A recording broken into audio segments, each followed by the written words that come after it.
Atlanta, and beyond. What's going on? Yes, sir. That was a nifty little tune there. Yeah, man. Where did that music come? Who is that? Man, who are those cats, man? That was rolling, whatever it was. Well, you come clean. Tell them what it is. It is the title track to my CD that I did back with my brother playing drums on. It's called FTMO, which is From the Mind of Tyrone Jackson. So, yeah, that's the title track. And I actually wrote that song while I was driving, but I never played it. I was like going in my head.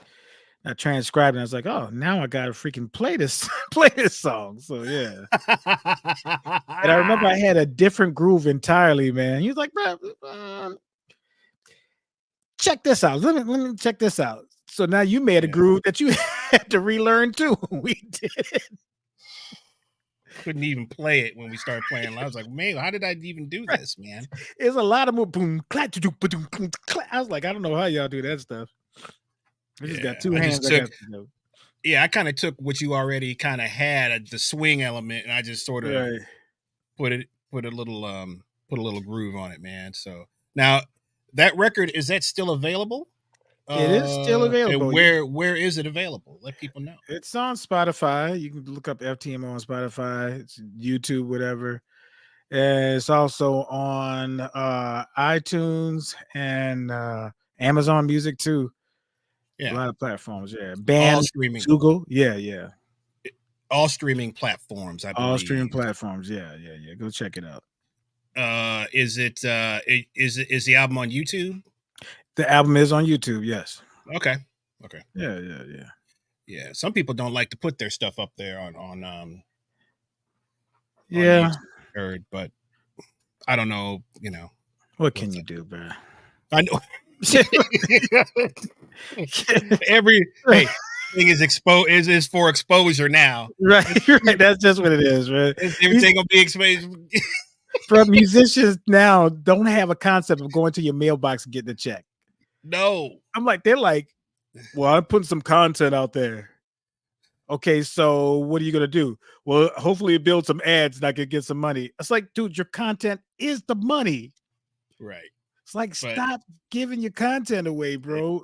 Man, but what else? Like you just said, what else can you do? Right. I mean, you got to sell it out. Really, the best option is sell it out of the back of your car. Right. I tried to give a cat one. I gave a musician a CD to learn. He's like, nah, man, you keep your CD. I was like, don't have a CD player. He's like, just put it on. I was like, because some of these kids buy it just for nostalgia. They'll have it so it can be like, oh, I got the album and I can look at it. Right. They don't even care about what's inside it, right? Because you think about the liner notes. That's how do you get liner notes on Spotify? You don't. You can't. That's why you don't know. That's why you don't know who's playing on. You don't know what. who's you on don't the record. Anything. You used to have little messages inside the liner notes. Yeah, I thought about this. Hey, you don't get nothing anymore, man. That was the beauty of the album, man. It was art. It was interactive experience. That was our internet. Was right. Do you do even album art? What's art covers anymore? Album art. I know. You don't have to do that anymore, do you? I know. Well, when cats found Photoshop, them days was over. You find a picture, bro. Train track had never been the same, bro. Everybody put their face on the train track.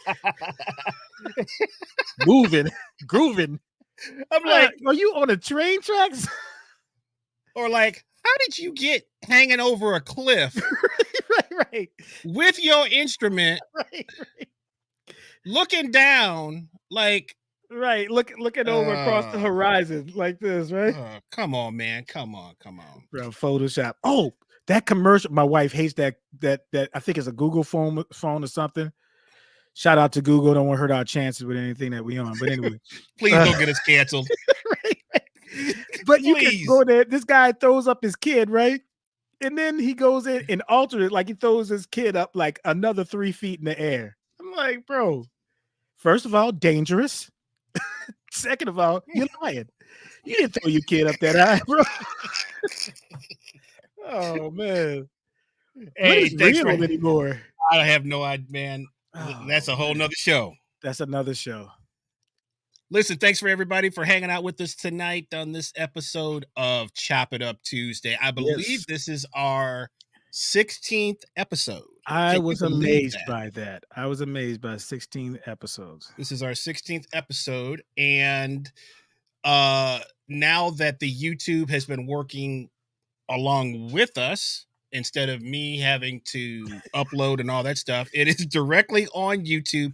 You just have to go to the live category because it's streaming live on YouTube. So if you're not watching on YouTube, if you watch on Facebook and you want to catch the episode, or if anybody wants to catch they can't stay for the whole thing, go to the YouTube and it is in the live category. But some of them have been left up on Facebook and stuff. And so you can always go back there and watch it, but we would really love it for you to go to the YouTube, and so we can get that traffic. Please like, subscribe, and help us out with that channel. We are working on, again, some cool stuff. Hopefully, some partnerships coming up here in the near future. Yeah. And I just uploaded a episode on Spotify, I believe, last week. So trying to get that going, and so we're on Spotify, YouTube, Facebook, Twitch, Instagram. Yeah, go to our Instagram page. We post clips from previous shows. Had some pretty funny episodes or pretty funny clips going on the last couple of weeks, so go check those out. We can't say funny today because we're gonna be out of our league today. So we're out of our depth. We're out of our depth. I'm be a straight man today. I can't. I won't be able to compete. So we're gonna try our best to hang. Just a couple of house cleaning things. Yes. We have a show coming up. Yes. On November 19th at the Balzer Theater. Day. My band will be playing a concert starting at 7 p.m. curated by my friend and partner and brother right here, Tyrone Jackson, who also happens to be lending his talents in the band as well. So please, the QR code is on the flyer. I posted the flyer on Facebook. I'm going to put it in my story, and I'm going to post a link to it also. But you can also go to theatricaloutfit.org. Yes. And you can purchase tickets there, theatricaloutfit.org. So yeah, look up the Live at the Balzer series, jazz series, for sure. Live at the Balzer, right? So he's got some other shows that are going to be some great shows coming up for 2024. We're kind of closing out. Actually, there's one more show. There's Corinne Williams is going to be performing on December beautiful 17th. So she's doing a quick little set in between shows at 4:00.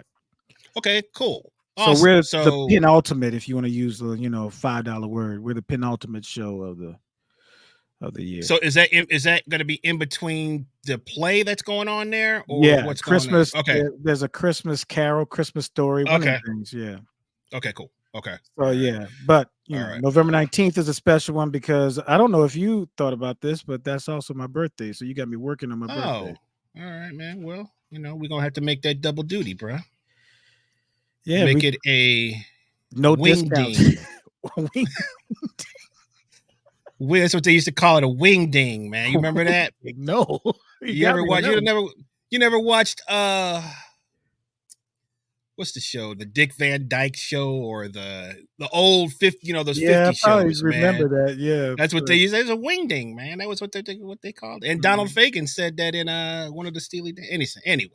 Yeah, but anyway, I grew up in New Orleans, bro. Man. We had to give me one New Orleans colloquium that you have no idea what that would mean unless you're from New Orleans. Laissez les bon temps rouler. It just means let the good times roll. Oh, okay. Yeah. I was gonna try to figure it out. All right, give me another one. I'll give you Give me a another one. street. Okay. Give me something street though, I'll give man. you Give another me some. street. Okay.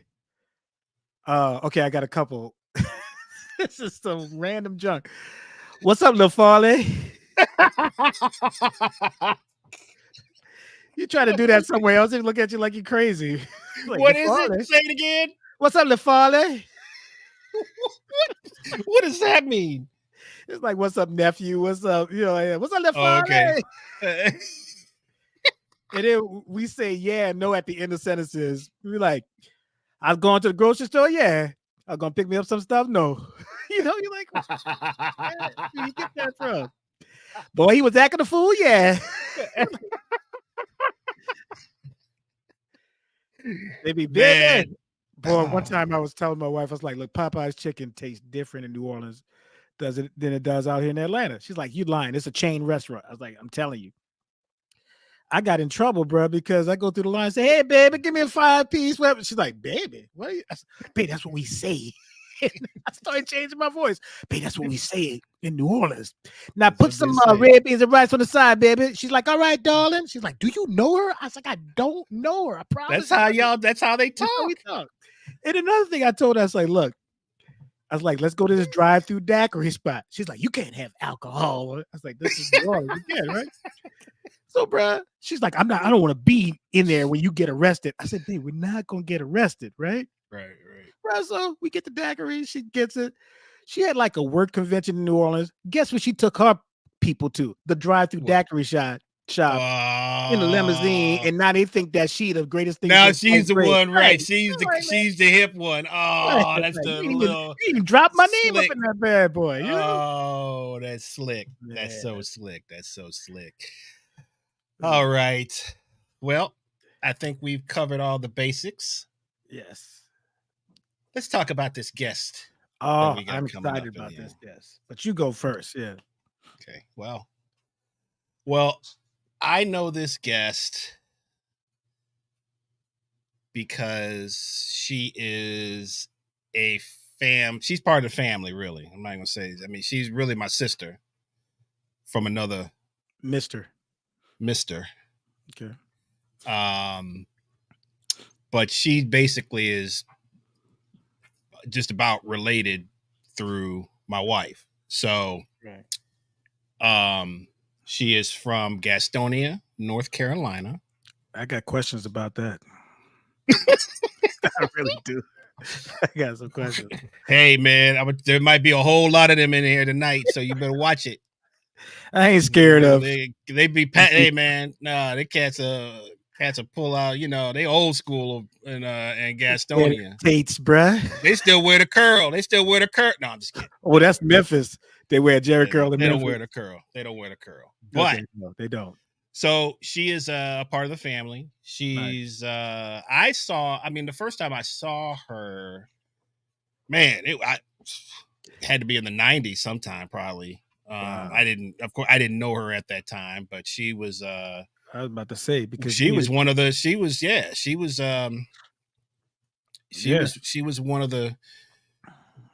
up and comers and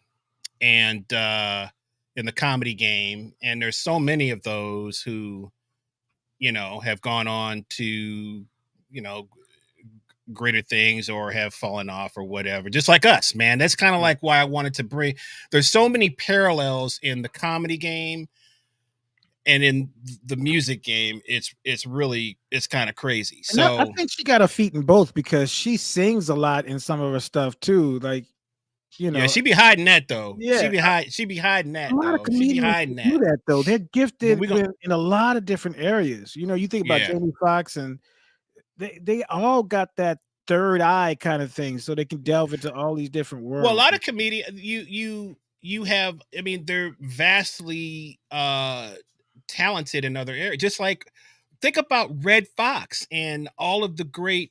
Well, you talking about? I mean, they all were all musicians. They were actors. They could dance. They could do. They could do some punchline. You got to know how to do the joke, the straight man, or the or the person doing it. You know. Right. So, but so we'll talk about all those great things. But she was also the MC at my wedding. She's responsible for that. What happened? She was the MC, bro. Well, and that's not responsible, but she was the host. She did a very good job too. She did an incredible job, and I was trying to remind her of our good friend Ali Barr, who will be performing with us at the ball. And Ali was the one to try. I was like, bro, don't do that, man. Don't do that. Right. And it was just all night, man. It was like she was just I was happy about that. Kept pulling stuff out, so to get him. So, but without further ado, we're going to bring in great Miss Chinnita Morris. Good evening. Good evening. She's also an artist formerly known as, but I'll let her take care of that. So as Chocolate. As Chocolate. So that's where. Why did the voice drop as Chocolate? No, that's just natural. Right. Okay. That's not on purpose. That's just natural. So yeah. How are you doing this evening? It was good to see you. You came by the house over the weekend and chilled out, and I didn't know, man. I just came home. It was like right now, anytime I'm in town, I'm going to hit my best friend up. We actually share the same name since this is correct. My best friend Chinnita from Gastonia. Yes. And Chinnita and I've been friends since we were 13. Nice, and I still have letters from her in high school. We were just and so anytime I come home, and she moved to, because we kind of grew apart when we went to college. And then we wound up reconnecting when we both moved to Atlanta. So anytime I get to come to Atlanta, I'm going to hit Chinnita. What year did you move to Atlanta? I moved in 90, and she came. Oh, you were there earlier. Okay. Yeah. Okay. Okay. Yeah. So it was, and I got the phone call, and immediately I knew who it was.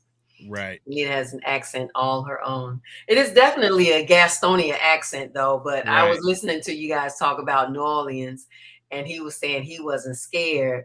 But like you said, Gastonia is a whole nother animal. Yeah, bro. They be packing them cats to pull out that switchblade. They got them old school stuff that come out of nowhere. That's why you drive through that fast. You don't linger on in the Gastonia. You can't even do that because the speed bumps that we have here, right? You can actually drive over the speed bumps at a reasonable miles per hour. I would say, there. Man, you better be going about 3 to 5 miles an hour, because those jokers are like mountains. Right, exactly. Yeah. Like they got they ain't changed anything. Need a tractor to drive over them things. But but New Orleans ain't no joke. So yeah, I love New Orleans. Nice. But I love to hear you guys talk. Certain accents you just love to hear. Right, New Orleans and Brooklyn. Or, anywhere in New York, because I love your accents. Yeah, you don't know if a chick is flirting with you in Brooklyn or not. They all sound the same. What's up, son? You got you think I'm cute? That's definitely not flirting. Right. What's up, son? Yeah, that's definitely not flirting. My goodness. So you're from Gastonia. Where was your first location after you left Gastonia? When I left Gastonia, I went to college. I went to 2 different HBCUs. I went to Livingstone College first, and I was there 2 years, and then transferred to Winston-Salem State University. Okay. And then Winston-Salem, and then after that I graduated and moved to Baltimore. And I did not. Wow. Yeah, I didn't like Baltimore. I stayed in Baltimore like 3 months. I took a job up there right after college, and I didn't like my job. I didn't like Baltimore. Mm-hmm. And one day I just went to work with everything I owned in my car. And I worked until lunchtime, got my check. It was a Friday. Chinnita is one of them people. I'm talking about myself in third person. Chinnita is one of them people, baby. If I know this ain't for me, I'm not staying. I'm not gonna try to make it work. It's not gonna happen. I worked until lunchtime, got my check, and hit I-95 going south, and never looked back. Wait! You worked up to lunchtime? I worked up till lunchtime. Got my check. Like, peace. Deuces. Lick your fingers and that was I had my meal, got my check, and that was it. And I was an assistant manager, so where were you working? Where were you working? It was a department store called Ames. Okay. And I think it was a northern thing. And I didn't like Baltimore. I didn't like my job, and I was like, yeah, this ain't what I'm supposed to be doing. I have aspirations and dreams, and I knew, Yeah. I knew I didn't know exactly what I was going to be doing. Right. But I knew that wasn't it. So. We talk about the similarities between comedy, entertainment, basically, just say entertainment. Mm-hmm. How you have to, I know as musicians, we have to make that line in the sand that say we're going to be musicians. And shout out to the people who can do multiple things like a regular job and do music. I'm not discrediting what they do, or part-time comedians or whatever, but to follow your dream in an arena where people say you need something to fall back on, right? Like if my brother was going to be a math teacher, my mother never said to him, hey, why don't you do this to get something to fall back on? But as soon as I said I was going to do music and I was really good, she said, you need a backup plan. But they never say that about a doctor, lawyer, what have you. So it takes a certain amount of courage. For you, when did that light switch or that line in the sand say, this is what I'm going to do? Dude, like I said, I hit I-95 South. I never looked back. Got to Atlanta because another friend of mine, she's my best friend still, Jennifer, and she still lives. She was the reason I moved to Atlanta. And I knew in Baltimore that I wanted to be an entertainer. And I'm looking for places where I can go and do comedy. And at that time, it was hard for Black comedians to get on stage, and because they was like, well, can we see a video of you? I was like, how am I gonna have a video if I can't get on stage? So when I moved to Georgia, I'm going through the Yellow Pages, we had Yellow Pages back then, and come across a comedy club that was a Black-owned comedy club. Wow. And I called them, asked them, could I get on stage? They was like, we have special engagements for the next 2 weeks. So that gives you 2 weeks to get it together, get your 5 minutes together, and come down and we'll give you 5 minutes on stage. And after that night, I knew more than anything, I don't want to do nothing else. Nice. Every job I took after that had to be part-time. I got to be off by 6 so I can go to the comedy club. I ate, slept, and breathed comedy from that point on. Yeah. So what were your, when you made that decision, had you already been at least watching certain comedians, or were there, I guess, what are your influences to make that decision to get into comedy? I had seen great comedians, the Whoopi Goldbergs, the Ellen DeGeneres. HBO had started doing this thing where more Black comics were being televised, like Mark Curry and Eddie Griffin and Sinbad. Definitely Sinbad. And so, but I don't remember looking at them and being like, I want to do what they're doing. I just knew that something inside of me, I had always been a jokester, but I was a really, really, really bashful person. Really? Yeah, most people have a hard time believing that. I've definitely come out of my shell, but I had to force myself Me out too. of the shell. Yeah, I had Yeah. to force myself because you want something so bad, but you know that you have this other persona that's trying to hold you back. And I would say to anybody who has a child that's really, really bashful to really help them work on that, because I think that it hinders you, even though we still wind up walking in our purpose. I think there was so much more that I could have done had I not allowed that particular part of my character to hold me back. Yeah. Yeah. You know, in music too, there's situations where women are not really respected, and in our field also, you have women have to dress a certain way or be sexy or all this kind of stuff to just be even in a conversation for musical things. Is that paralleled in comedy as well sometimes, or? When I got into comedy, I made it a point to dress really nice. Because the women in comedy before the black comedy thing took off, right, they didn't dress sexy. right. And not necessarily sexy, but they didn't dress very feminine. Right.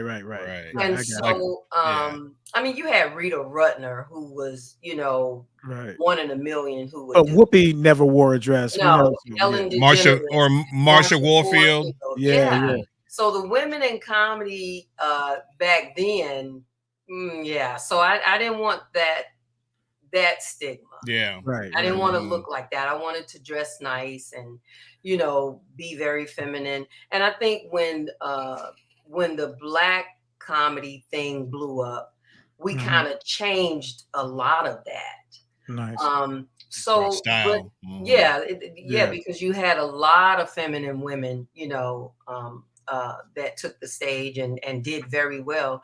But no, I think it's just like, I think it's in the industry period that women have to fight for a seat at the table. Right. I don't even think comedians in general were that fashion conscious when you think back to when they first started off. Even like, when you think about like even the men, even guys like, George Carlin or Gary Shandling, or even the guys on that side. They were never really. And I had a friend that was a good friend of mine in Chicago who was an aspiring comic, black guy. He always commented about that. He was like, man, I want to wear something nice. Comedians are not, they don't ever really think about it. They just go up on stage with looking tore down, whatever, and he's like, man, I want to go up there. And at the time I was just like, okay, I guess. I mean, I never really thought of the, but it wasn't until you really started seeing like Sinbad started coming out a little bit. He had like the Cavaricis on, and he had the pleats and looked like he went to Chess King and spent his whole check. On Chess, but it was sort of that where you saw some people start to kind of try to bring some kind of style to. Well, I think that the comedians that you mentioned were mostly white comedians, right? Carlins, and they would go up there and but for the most part, back in the day, when you look at the male comedians, and most of them, they didn't dress up Steve Harvey dress up. Right. But they at least put on, they at least look decent on stage. Because Mark Curry. Oh, yeah. Curry. They weren't up there in jeans and T-shirts. Right. Right. Yeah, Curry had that little LA cut suit with the no tie. Yeah. And even Eddie Griffin, he wasn't up there in a T-shirt and, So I think the black comedians, the men, they took a little more pride. But I think when Def Jam happened, you had so many young comics that just came out there and whatever they wanted to come out in. But a lot of us still did, dress up. Right. And then Steve Harvey, he started this thing where, and so I think it depends on the maturity of the comedian. Some comedians just don't, I think it is wherever you are in your head. Some comedians, they hip hop, Right. this is me. I'm not going to be getting all dressed up, get on stage. And some comedians, we feel better when we look good, Right. Yeah. The same thing with musicians. We very much, if you the black side is way different than the white side in terms of dressing. We're like, if you work with a female black singer, she gonna tell you what to wear. Wow. Tyrone could sit there and say, I hate to ask the question at rehearsal. Hate to ask the question, but might as well get it over with. Right. Chris, every time I'm getting ready to ask the question, Chris looks at me like, "Bro, don't do it. Do it." And Chris tells me, "We know how to dress, bro. We know how to dress. Don't ask questions." But there's some people that have ruined that. Yeah. So you have to tell them. You have to tell them what to wear. So yeah, because you doing a black tie affair, and this dude shows up in some tore up jeans and a ragged shirt. Yeah, seen it. Yeah, seen it. So as you're making sort of your, so you kind of you knew you wanted to look different. What about your style and what in terms of what you were seeing presented out there, and what did you want to do to kind of make your own statement as a comedian? I just wanted to be classy. I wanted to be a classy woman, and it's no shade to the women who were butch. I mean, that's on them, but I didn't want that on me. I didn't. I wanted to separate myself so much so that just because I'm a woman comedian, I don't want you getting in your head that it's like that, And so, I'm not trying to sound phobic or anything like that. Yeah. Right. But they just didn't back in the day. And I think that when you had that black comedy blast in the 90s, it just kind of changed that, and then people like Steve Harvey comes out and he's really dressing up on stage, and it just gave you a different mindset. It made I think it was just taking pride in yourself and what you did, and I'm going to do this with excellence. And I think that was more of the mindset, it's just the spirit of excellence. And I think there are a lot of comedians who go up and they rip the stage and they got on sneakers and t-shirts and ripped up jeans. And, so it depends on the person. I noticed that your delivery is a lot different from other people too. I don't know if that's intentional. It's just that's the way that you hear things or do things. And one of my favorite bits that you did was when you talked about the difference between how these country singers go in and out. And it was just so magical because musicians, we hear all those inflections. And when you were doing it, I was like, oh, that is perfect. I'm hearing this going in and out. And I'm like, nobody else hears that, So it was so cool but that is definitely a stylistic thing. How did that stuff develop? Like, I think it's just the way I hear and see things, because I don't do anything purposely to be different as far as my delivery.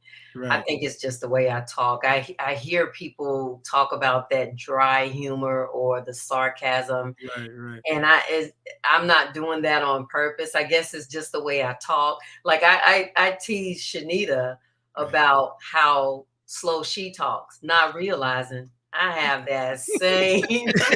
I sound a whole lot like her, Like, that's it up. Funny thing, yeah. And that country twang that we have, Chinnita's a little more harder than mine, but yeah. But I don't do it on purpose. I think it's just who I am and how I see things, because I didn't grow up in the church. Chinnita grew up in the church. I didn't grow up in the church. So I started going to church as an adult, and I'm already a comedian.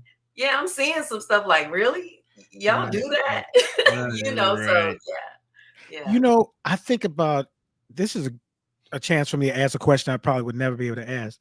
As musicians, while we're playing, we're thinking about other stuff. There's like a million things going on as we're executing what we're supposed to be doing. What happens when you're telling a joke?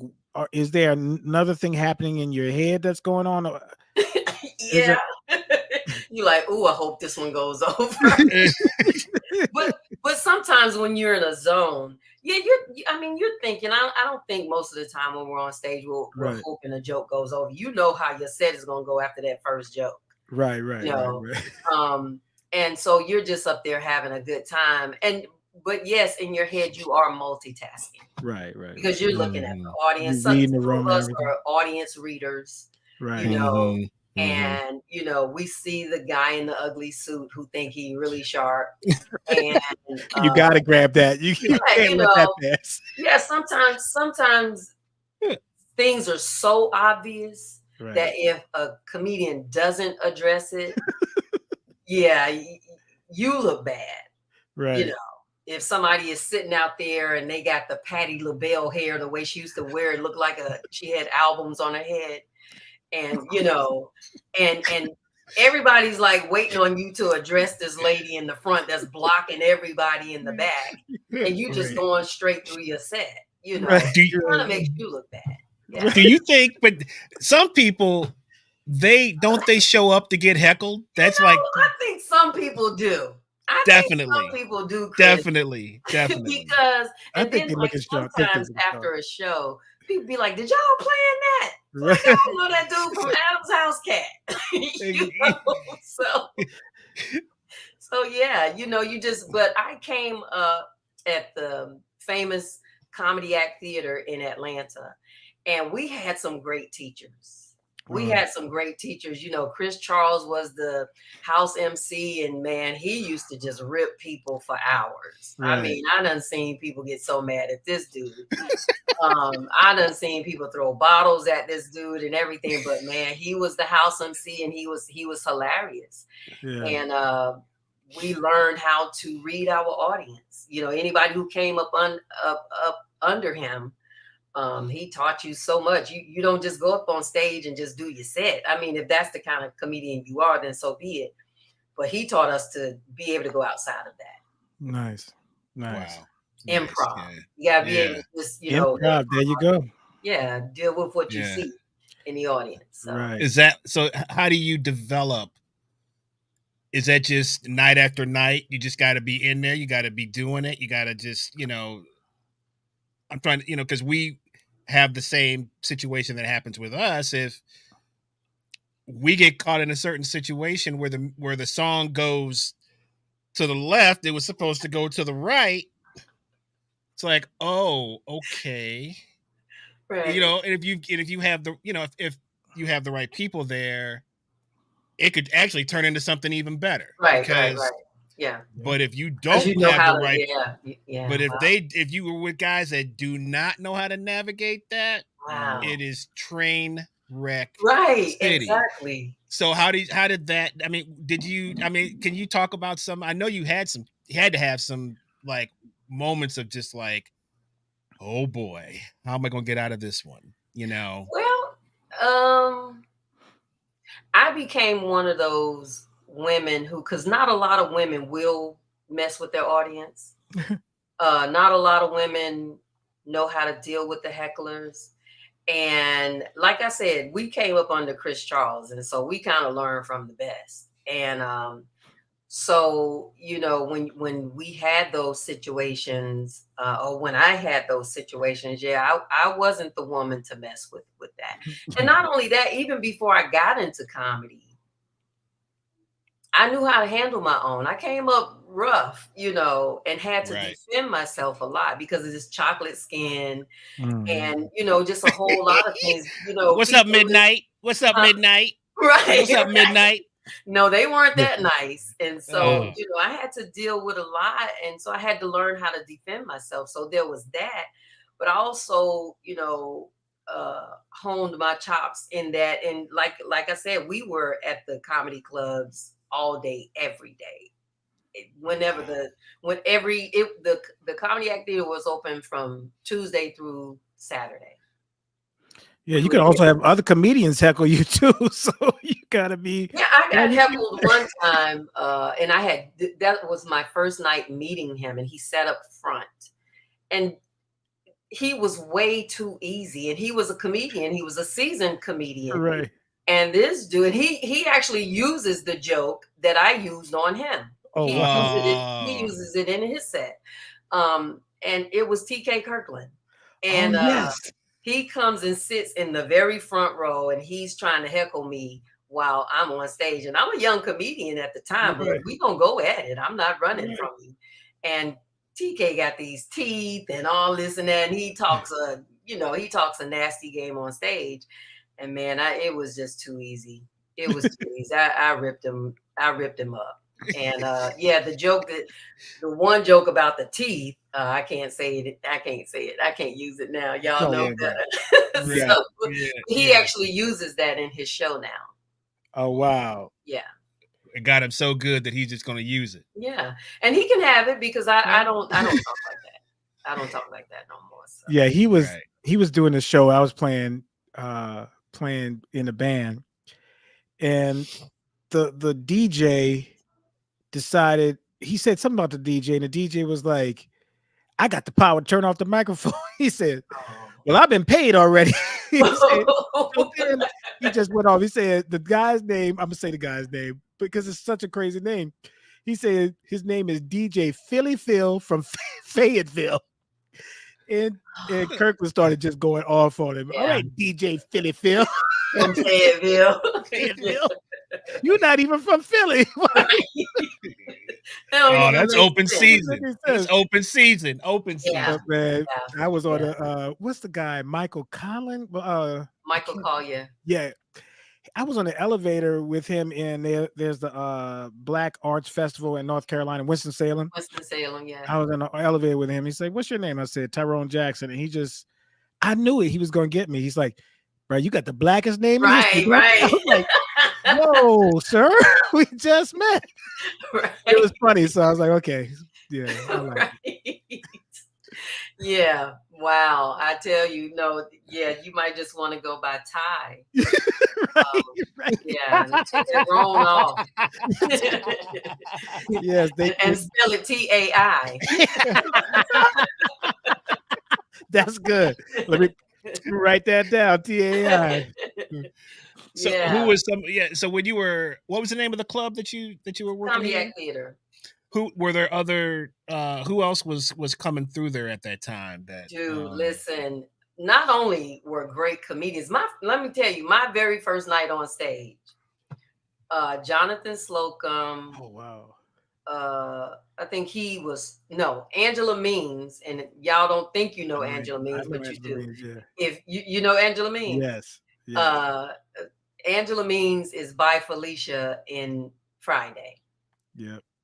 So she was hosting, and she was the one who brought me up. So they let the little 5-minute ones go up first, and that was me, Jamario, and I think Sherman Golden.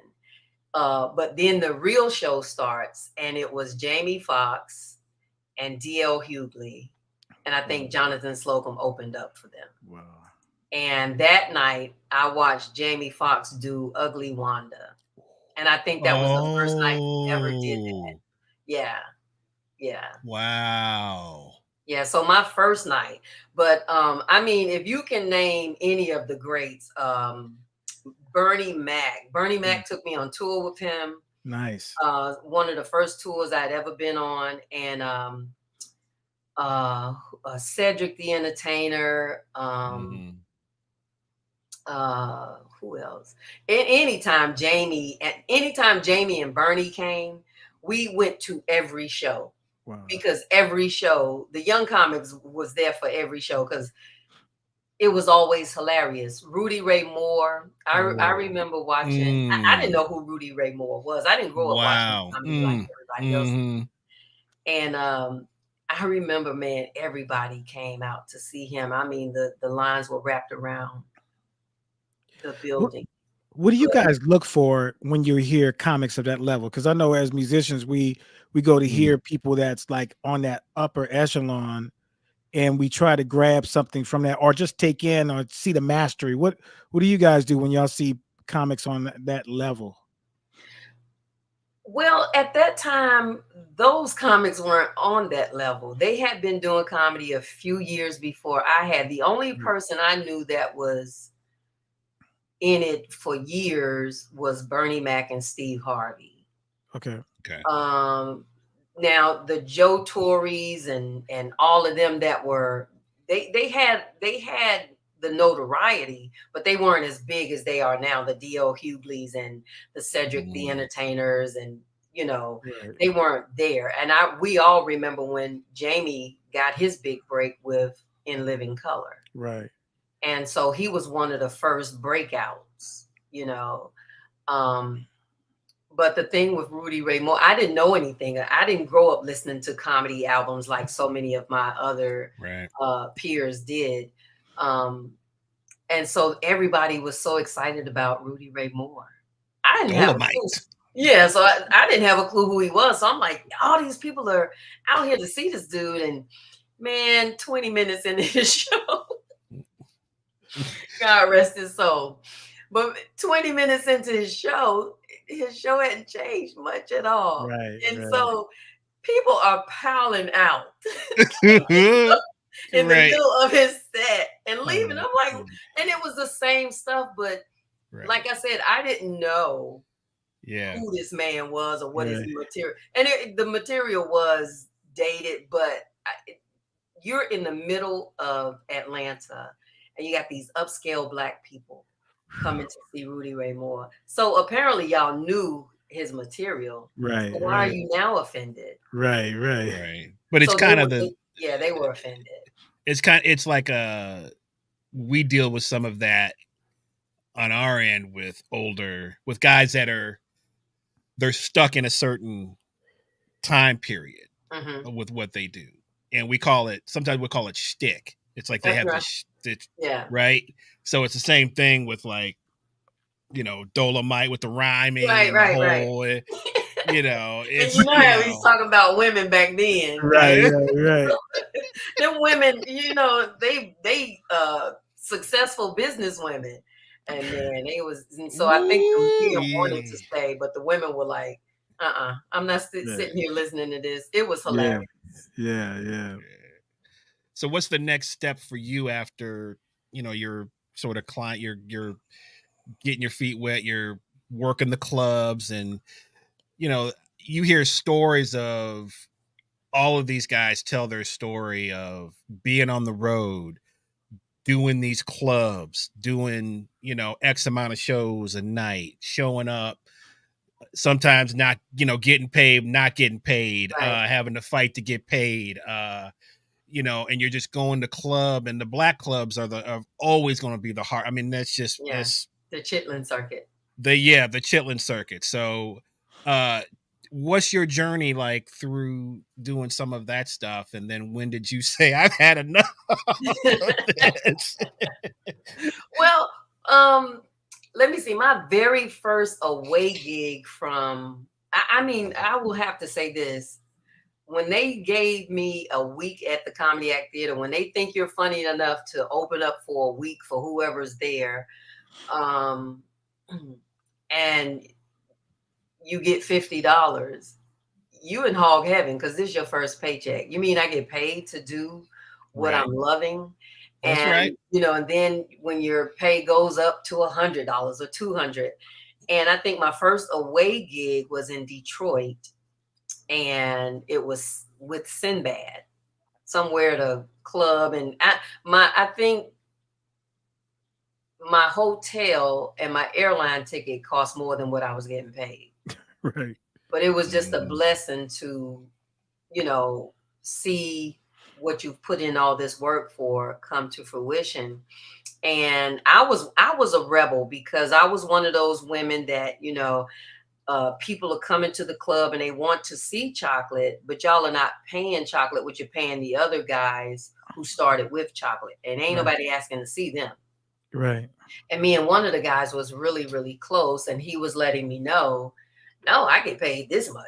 Yeah, you need to check them about your paycheck. And so I actually had to do my own little boycott to say, I'm not going back on stage here until you pay me what I deserve, you know. And that only made me look for work elsewhere. And so now I'm not even working at the club. I'm being booked everywhere else. And it kind of went off quickly for me because like a year later, after I got started, Def Jam pops up and we're watching this. And I'm like, hey, I can do that. I should be on that show. And the next season, I was on that show. You know, you know, the scouts came out and everything. And, you know, so, and after that, you know, it just kind of blew up for you. Yeah, the business side of things too. I think people think that we just do entertainment and that's it, but the business is a big side of it. And so with yourself, did you have a business manager? You just did it yourself? You just learned it yourself? How'd you deal with the business part of entertainment? When I graduated college, I graduated with a business degree. Oh, well, there you go. Yeah. So, you know, like you said, you have family who say, girl, you better get you a real job, you know. Right. And I mean, I don't have no kids at the time, and you know, it's just me. So You can make that sacrifice. My dream, you know. Right. And it was sometimes, you know, I was almost homeless and stuff. But I knew that this was what I really wanted to do. So I've had business management and agents. Now, one thing about me, I played the agency thing. Like at that time, agencies wanted you to be exclusive with them. So anything you get, they're gonna get a chunk of you, they're gonna get a percentage of it, whether they booked it or not. Right. So I didn't do the exclusivity thing, and I had like 3 or 4 agencies booking me. So I was always working. Good. You can book me, but I'm not doing exclusivity unless you're gonna give me a sign-in bonus. And a lot of artists will sign with somebody because it looks good, and then you're pigeonholed to these people. And you don't have the freedom to do things that, you know, otherwise you might be able to do. So I had sense enough to not do that. I wanted good business management, but everybody that I tried to trust, you found out you couldn't trust. So. Right. School of Hard Knocks. Yeah, School of Hard, and then you see them. You see business management. I mean, some people's best friends wind up screwing them over because it's so much money coming through their hands, and it's hard not to, I guess, you know. And especially if they need it for something, and you got the deposit. I remember having a show, and I'm like, okay, where's my deposit? It was like, we sent that deposit 2 months ago.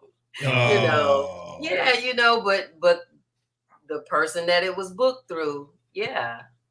Do you believe that comedians and or musicians should go to the School of Hard Knocks, like they should go through those type of things to get better? Or let me rephrase that.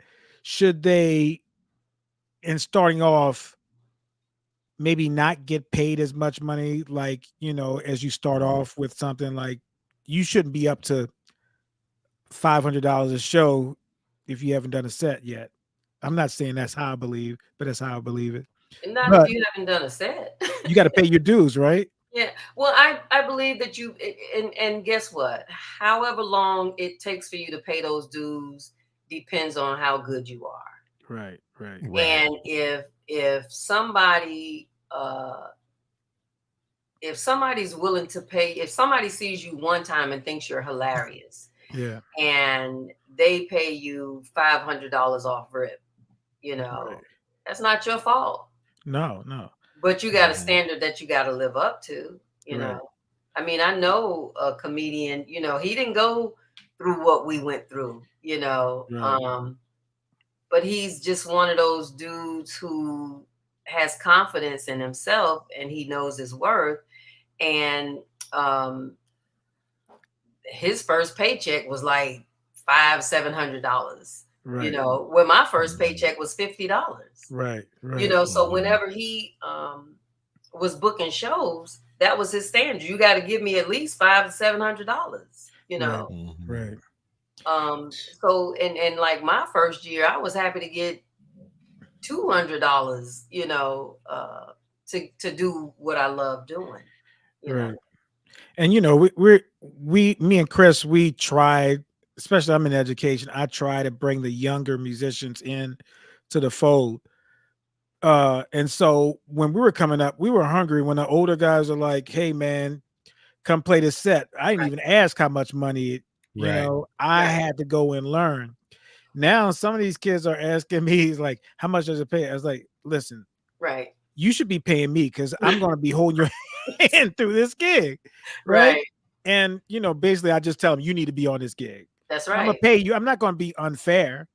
Now, but there's also the students that's really at a high level achieving things, and we know that they need experience and exposure. So yeah, if the gig pays whatever, you're gonna get that money, you know, whatever. But I'm not gonna lowball you, give you $20 and say, but you're exactly right. Your talent, your gift is gonna make room for you. You know. Well, and you know what? Because sometimes it's just like you said, we were hungry. Right. So we were doing shows for free. I just want to be on somebody's stage. Right. You know, and then sometimes these people don't realize that this person just started. You don't pay them $3,500. And so that person just got $3,500 because this person, the promoter, didn't know no better. Right. And now you've been doing comedy 6 months and you expecting everybody to pay you $3,500. You don't have 15 minutes worth of material. You know, so it's just like you said, you know, how much am I going to get paid? You know, when you really need to be grateful that you even have this platform. Right. You know, because like you said, we were hungry. We didn't care nothing about getting paid. Right. When I finally did get paid, I was just happy to. You mean I'm gonna get paid to do this? Right. You know? Right. So yeah, I think that's the difference between back then and now is that people just feel like, you know, they're entitled. Right. Well, it's what we had was passion and true love for whether it was music or comedy and I don't think you have as much passion as you know now because you know it's kind of like I was watching this documentary on the director Martin Scorsese and he was talking about you know how you used to not know you don't know how Citizen Kane was made or you don't know how The Godfather was made or you don't know. All you know is the final and you're just in awe of the production, right? But now they're showing everything about how everything is done and the cover's off. The cover's off, the rabbit's out of the hat, so to speak, right? So with music, what we deal with a lot is you know, if you're, you know, everybody's on social media, I'm sure they get these ads of learn so and such in 5 minutes. Learn such and such in 15 minutes. Learn how to play all your favorite songs in 30 minutes. Learn how to. So you have this microwaved type of mentality. And people are learning stuff because it's like, oh, I can do this and then I can go make some money or I can do this and go. It's not because you actually love something. And I feel like that's a big part of the difference. You know, I mean, you know, the whole get off my lawn thing is, it is what it is. I mean, every generation has their own set of whatever it is, their belief system or whatever it is. But it really is very different because I feel like for us, we could, you know, even though we might have been born, you know, in the 60s, late 60s or the 70s or whatever, there were a lot of periods of stuff that we did, whether it was in music or comp that we liked. Now they don't, there's no, if it's not like something current, they don't even have any kind of awareness as to where something came from. For us, it was all about digging. We got to dig back. Okay, Yeah. I need to find out who this cat was influenced by. I need to go learn about this. I need to go, okay, let me go check this out, And that's where I think the disconnect is, because we just don't have that same respect for lineage. The respect, yeah, that respect. That I hate to be, to get on a rant, but how can you when everything's at your fingertips? Right, like you said, microwave. Yeah, technology changes everything. We didn't have this technology. Yeah. I mean, when you had to learn a song, you had to just dig in, ask questions and stuff. Now, you go on YouTube. Shout out to YouTube. You go to YouTube. Please shout out to YouTube.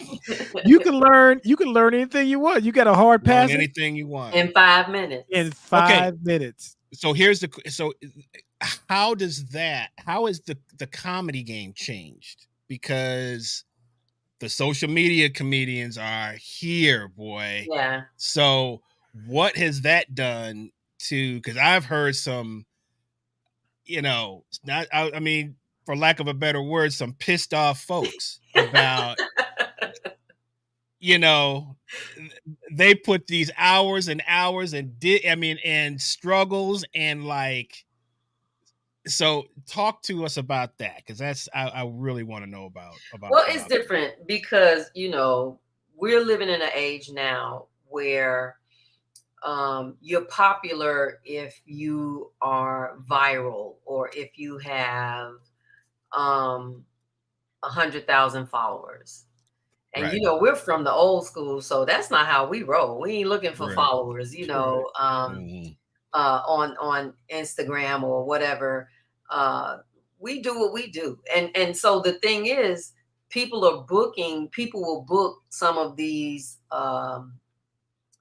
internet comedians off of their skits, right? But being on stage in front of a mic and 1,000 people is a whole nother. It's a whole nother animal, and it's not about a skit, and so I think it's some of them are funny, but very few of them know how to navigate that stage in real time.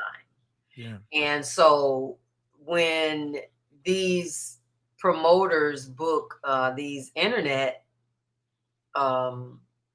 sensations and are disappointed, I mean, comedy is one of them things, you got to have that experience on stage, and you got to be confident.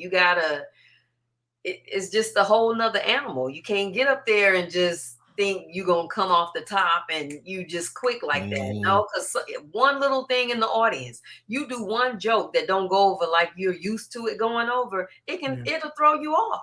Right. You got to know how to recover from that. Mm-hmm. Same thing, music too. We got people putting stuff up, 20-second hits here and there. And what's going to happen when you have to do an hour set? They don't even know how to do a set, to set up. Am I going to do it? Some people start off with like a really slow ballad. I'm like, what are you doing? You don't even know how to write a set list. Wow. So it's just like, but you have to be in that situation, watch other people, see how they navigate it. And like you said, dealing with a crowd is a totally different thing. Totally different. I mean, you have to make, you have to make mistakes. Learn. You only learn by making mistakes. Yeah. You only learn by, But your mistakes are recorded now, though, Chris. Right. Well, this is are recorded and broadcast. And to their, you may go viral. Right. And to some people, go viral. That black piano player Tyrone Jackson with the blackest name played a horrible lick. So I heard Marcus Miller talk about that. He was like, man, I used to be able to, I could work a set every night in a club and figure out what works, what doesn't work. This song goes before this song goes, I change it up, whatever. He said, now there is no way you can do that. Because everybody is recording anything that you play is going to immediately. We experience that every week. We play at a jam session like a jazz jam session every night, or not every night, but every week. And we experience that like every time we do. It's just like the amount of people that are filming and recording just the whole time. Right. I mean, enjoy the show. That wreaks havoc on your jokes too, though, right? You can't even say your jokes again if people are recording and posting it, right? Because how do you deal with that? Because if it doesn't work, if something bombs. But even if you have good material, like if somebody sees it before your next show, what do you do? Oh, that's a good point. I haven't dealt with that, but and God forbid. But the thing is, back in the day, you couldn't do none of that. Right. It wouldn't let you. And so when things began to evolve and we're going into these shows and everybody's got their phones out and they're not just taking pictures. Right. They're filming. And some of them are live. Right. It's like, why are you broadcasting this live when you paid for it? Right. You know, and so I think we need to go back to telling people you can't film in here. If you take a picture, it's fine, but you cannot film the show, because not only that, people steal jokes. Right, they do. You're and right. So especially if you're somewhere, people steal arrangements too. Right. Talk about that. Yeah, so we do parallel a lot. Right. We do. There is a lot of parallel there, but people steal jokes, and especially when you got comedians in there. You're a comedian. Why are you filming this? Right. Man, we get that too. That is so crazy. Because sometimes we'll do arrangements on the spot, which means we don't really know. We know the song, but Tyrone will start. He'll come up with something. I'll come up with the groove. We'll come up, and all of a sudden we got this. Oh man, that was him. Improv, and then 3 weeks later, you see somebody else doing it. Our boy, our friend Lil John Roberts talked about that when he was playing at Yin Yang, and those guys would be improvising all night long, and he go on the radio next week because people are coming in recording the stuff. That's got to be frustrating. And taking your ideas, and that's it's just got to be so frustrating. Yeah, I would be so mad. I would be so mad. Yeah. I saw this documentary on the Comedy Store. I can't remember. Maybe it might have been signed. I can't remember who was talking, but they were talking about Richard Pryor when he would be working on his next new material. Mm-hmm. And it would start, and they say it would be horrible. And he didn't care. He would be coming in every night just to he would just fine tune. And then the next thing you know, 7 days, you're on the floor laughing so hard at what he's talking about, because he's working. Can you do that now? Can you even do that? Right. You can't really even do, because you got to be on, right? Like, it seems like if you're not on, somebody else is going to get the call on something. It's like you have no time to work anything out, Well, I mean, the thing is, you got to be careful because you're trying new material. This is stuff nobody has ever heard. And people are like, if that was today, people are in there with their phones recording. People steal material even though they know it's been on TV, So these people have no shame. No. And I used to get so upset, and I was like, you know what? Just forget about it. You wrote the joke. You know the joke is yours. Just continue to do whatever. Just continue to do what you do. Because that's one thing we just can't. We can't help. Right. People are going to steal. Right. Yeah. And they have made it extremely easy by allowing people to be in these audiences just filming. But now because back in the day, people used to come in with the big old camcorders and stuff, and they could easily say, you can't do that. It used to be the big camcorder looking like they from the 11 Live News or something. You gotta get out of here with that, bro. But now it's on microphone on top. Yeah. Big old light. Big Can you say that again, please? So the bodyguard would easily come over and say, dude, you can't do that. But now it's on your phone. Right. So they would have to walk up to everybody in these arenas and say, hey, you can't. And so they just don't do that anymore. Chinnita, let me ask you a question. I'm looking at your moniker, Clean versus Christian Comedy, and my brother is a gospel hip hop artist, and he wrote this song. I was like, man, this is kind of hardcore. He said, I'm a Christian rapper, not a positive rapper, right? So wow. I was like, okay. Are those? I would think those things were mutually exclusive, but it is. Maybe it's not. So can you explain your moniker? You said Clean versus Christian, or is that? Can you explain what that means? I just realized that was even down there because we do a podcast and it's Clean versus Christian Comedy. Well, actually, on that note, talk about your podcast and when people can hear you and who's on it, and give a little plug there. Well, it is myself and Donald Martin, and we were just talking. Well, I saw his. We get this question all the time. Isn't clean and Christian the same thing? And it's like, absolutely not. Right. It is not the same. So we're on every Tuesday night, except this one, because we have to take a week off, because if you don't have a production team, this stuff can be stressful. So I'm like, no, I have to be. Say it again. Say it again. If you don't have a production team, this is stressful. So, I wanted this week off, and then I go to my best friend's house and get asked to come on another podcast. I know who that best friend is. So I'm not off. You're not off. I'm just on somebody else's podcast. But there's no days. There's no days off in this business. There's no days off. I've learned no days off, man. Right.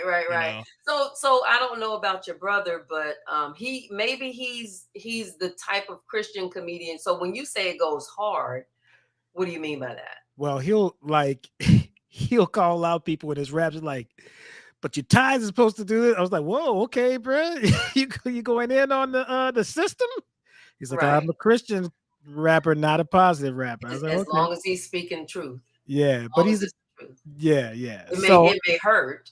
Yeah, but that's what they think. They think because you're a Christian rapper that it's got to be this, and so got to be so positive. Right. Well, see, right. I think that's the thing that's happening with us, because we're admonishing, right. Because we see a lot of people. The Bible tells us that there will come a time when there will be a great falling away. Right. And if you got your spiritual eyes on, you can see that there are a lot of people who are naming the name of Christ, but they're not living the standard that Christ set. And so we started our podcast to say, first of all, yes, there's a vast difference. And pastors need to know this, because they will bring people to their churches and mistake them for a Christian comedian just because people say that they're clean. Right. And, one of the examples we use is Bill Cosby. Bill Cosby is the cleanest comedian you probably will ever hear of. But Bill Cosby did not glorify God. He never professed Christ as Savior. And so that in itself shows you the vast difference between Christian and clean comedy. Not only that, I never thought about that. Yeah. And so Christian comedians, first of all, you have to be a Christian. So that's a prerequisite. Okay. Right. And so there should be a certain lifestyle, a certain standard that you live. And we all know that what came out in the wash with Bill Cosby. We are vastly different. Christian comedy is not just comedy, it's actually ministry. So we're not mad at any comedians who are Christians but don't want the label of a Christian comic. I feel like I can appreciate people who don't want to wear the label, because it comes with a great responsibility. Right. And if you're not willing to walk in that responsibility, then just be a comedian that is a Christian, know. Because too many people are calling themselves Christian comedians and causing great confusion because of the way that they live. Right. Now, were you did you identify as a clean comic before you started doing Christian comic, or was that never was a that was no, never I was squeaky clean when I first started. Right. That's what I'm saying. I guess there was maybe no such thing as that wasn't even and you lying about that. She's about to say a conjunction. She says but, so there's got to be. I was a squeaky clean. As a matter of fact, and people know I've never been a cursor. That's just never been my thing. And I remember during that 2 weeks time that I had to get ready when they, so I can get my 5 minutes, I was in the mirror cussing because I thought all comedians had to cuss. Right. And I was in the mirror practicing my curse words. My first night, I was in the mirror practicing my cuss words. And so my first night on stage, it didn't come out. The curse words did not come out. Right. And but then, as I progressed in my, building material and whatnot, people now in the secular world, I did get the label clean comedian because I didn't curse. And I had a lot of people tell me, girl, if you would just curse, you would blow all the way up. Right. I say, well, I guess I ain't gonna blow up. Nice. But you weren't alone. You weren't alone in that. Sinbad didn't. I mean, there were other comedians that didn't curse, right? Yeah, no. Not Sinbad, many. Yeah, not Sinbad. And Jonathan Slocum was one who never cursed. And yeah, it was very, very, but see, Sinbad was clean. I wasn't clean. I didn't curse. I got you. But I was not clean. Okay, I got you.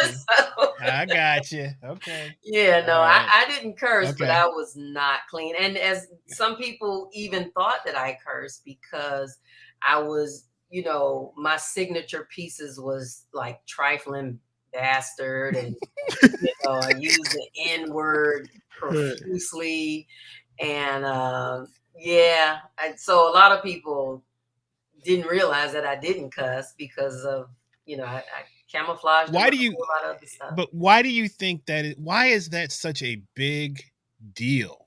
Why is that such a big part of? I mean, I know going back to some of the the old school, and they had the you listen to the records. I remember my parent listen to the Richard Pryor records or the Rudy Ray Moore records, or because they were so nasty, and they was talking about this and talking about that, right? So I get the that sort of like, ooh, you're doing something that you're not supposed to do or whatever. But why is that such a part of where really they're cursing more than telling comedy? That's what I hear now, especially now.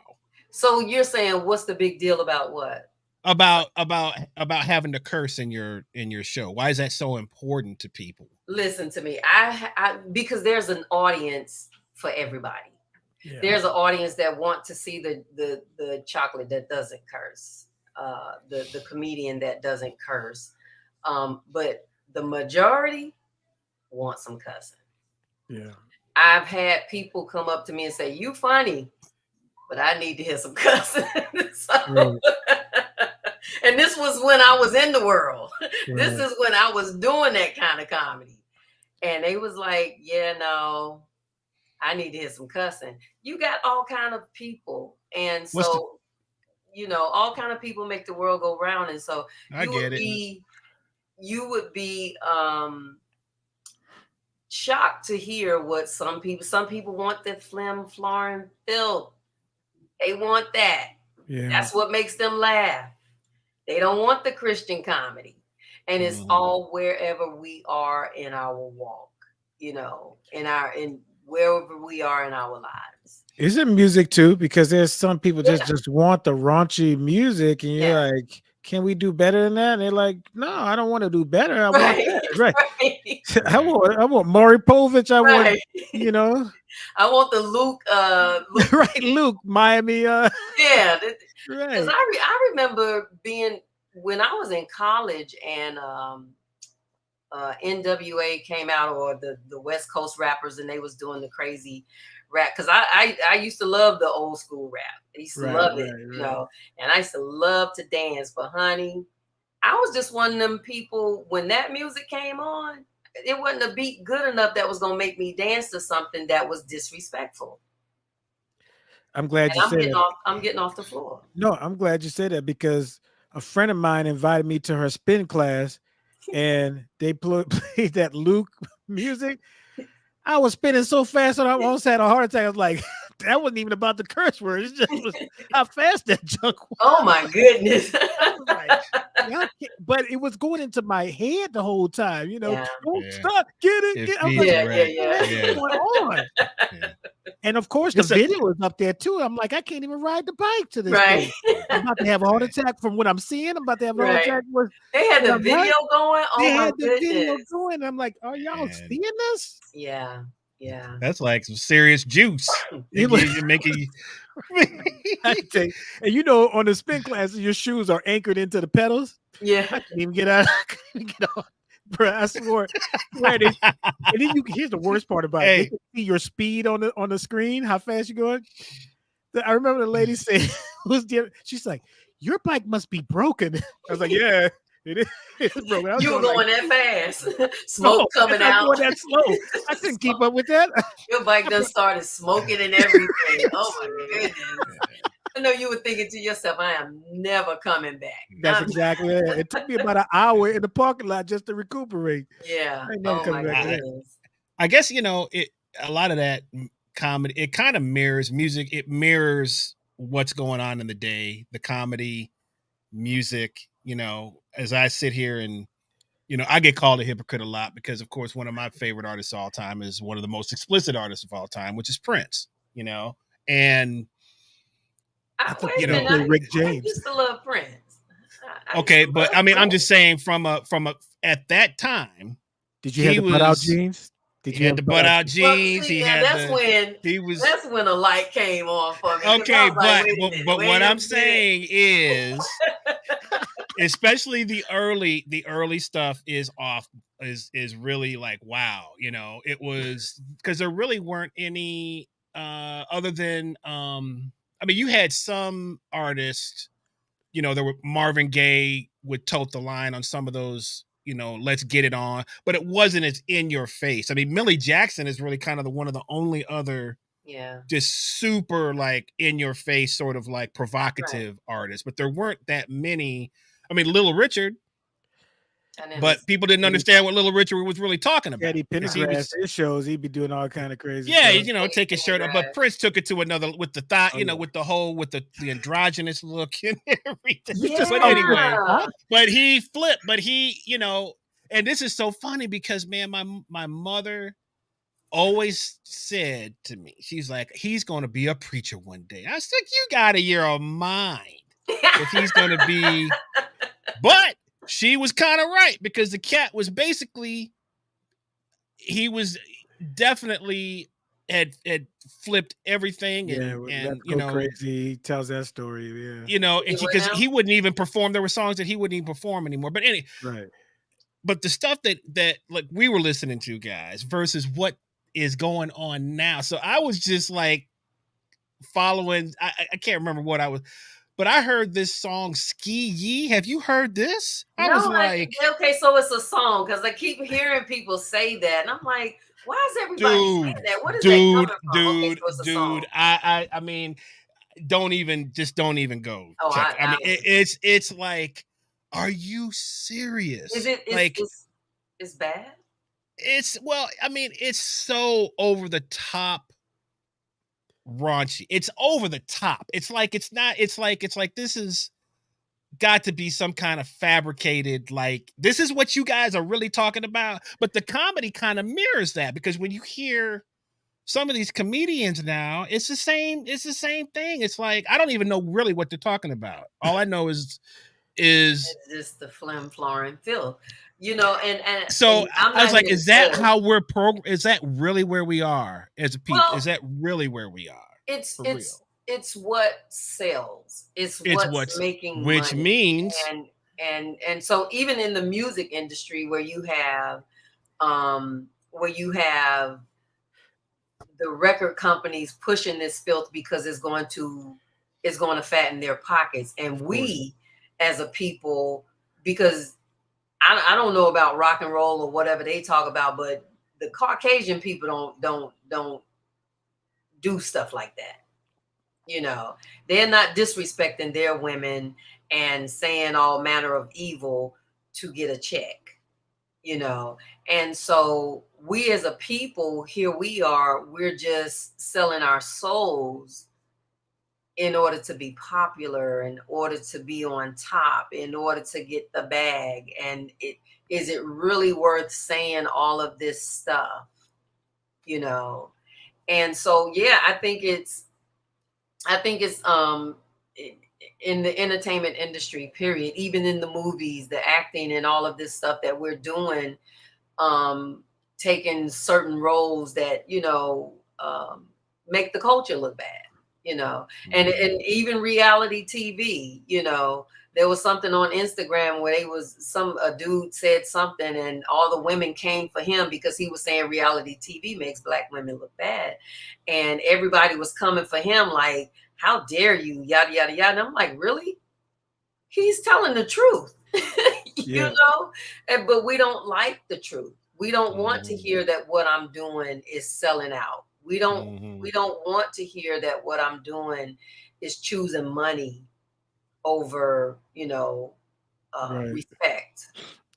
Well, you know, the reality stuff, more of those people in there are really actors, because most of that stuff, they've been taking the jobs from actors in LA. So they go out there and say, well, I'm gonna try to be on one of the reality TV shows. I'm already going out for a role.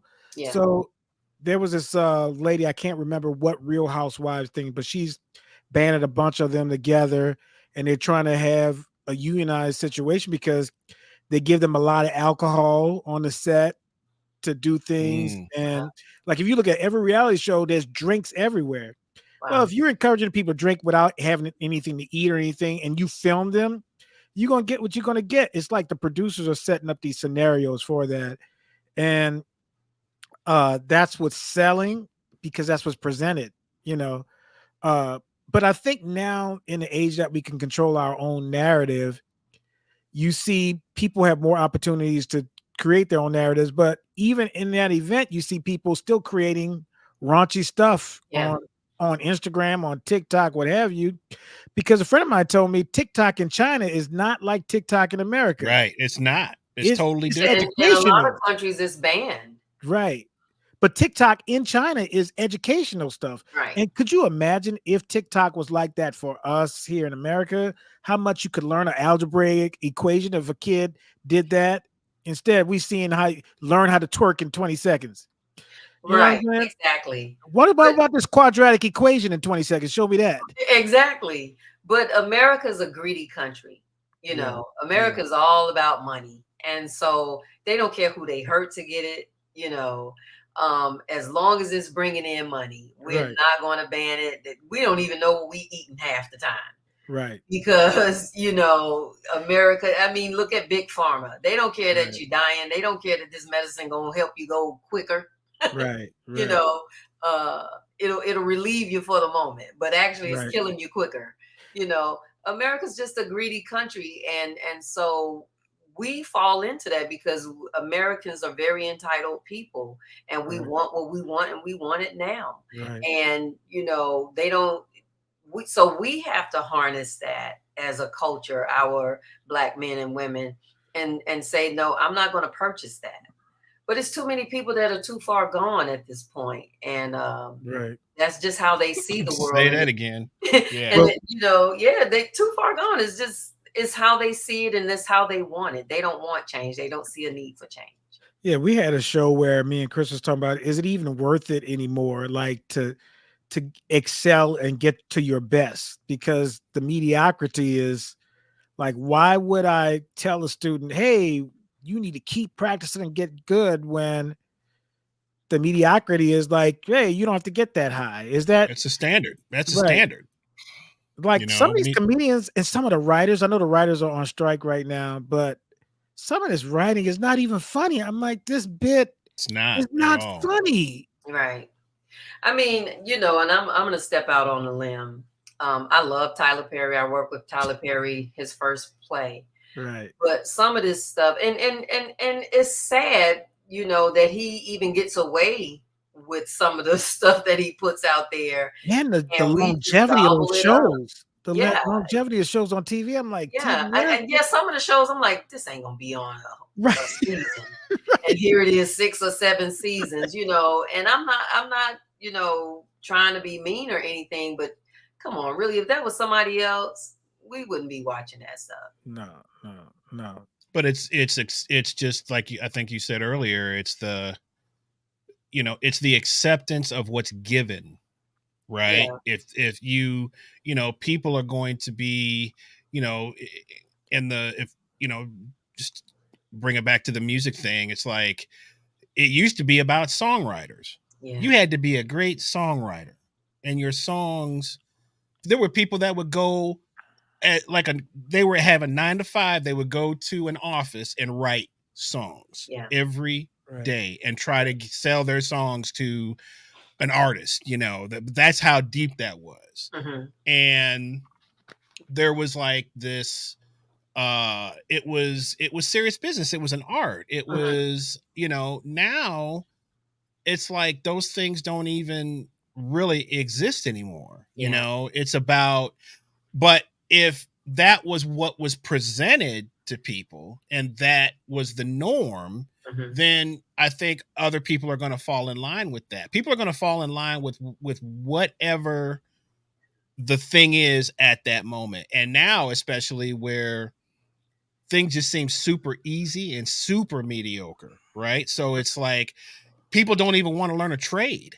Tyrone and I, we were just talking about this before you came on about, people not, you don't want to be mechanics anymore. Don't want to be, you can't even get them to go and learn a skill because they figured out how to make money on social media. Right. A lot of them have, but I'm like, how much money? They all can't be making that much money. There's just, some of them are because there really is. Being a content creator, as I'm sure you've just through working the podcast, and it is serious business. You're going to put in a lot of hours, right?